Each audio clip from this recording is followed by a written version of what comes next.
চিনি। এই দেখো গাইস, আমরা ক্যারামেলের জন্য চিনি তৈরি করে দিচ্ছি। তো ক্যারামেলটা তো আমরা ক্যারামেলের জন্য চিনিগুলো দিয়ে দিয়েছি এখানে।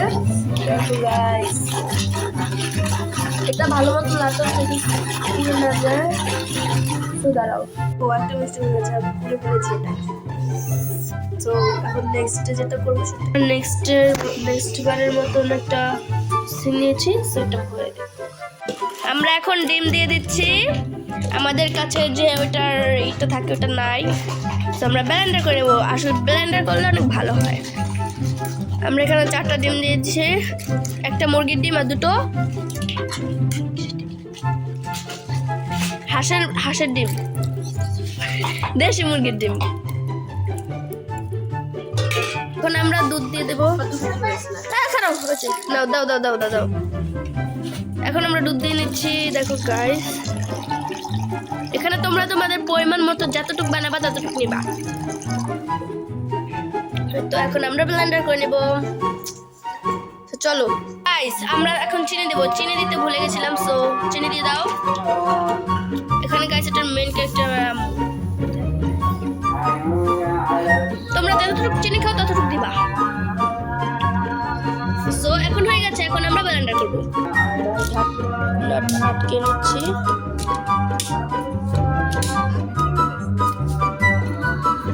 বিসমিল্লাহ।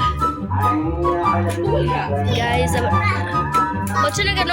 সো ব্লেন্ডার করা শেষ। এখন আমি এটা ছেঁকে নিচ্ছি, কারণ না ছেঁকলে যেরকম, সো তার যে বলো এটা ছেঁকে নাও। সো ছেঁকে নিয়ে আমি করছি। আমি ক্যারামেলের ভিতরে এটা ভালো মতন ব্লেন্ডার করে এটা ক্যারামেলের ভিতরে আমি ধুয়েছি।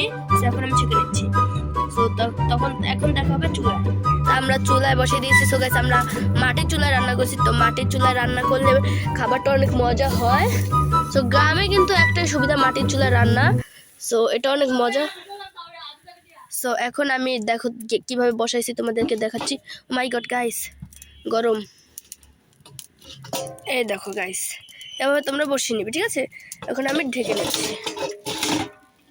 সো এই তো এখন এটা হোক, তারপরে তোমাদের সাথে দেখা করবো। বাই। এই তো আমাদের পুটিং হয়ে গেছে। এখন আমরা দেখি, বিসমিল্লাহ, এটা কি হয়। আল্লাহ, মাগো গরম।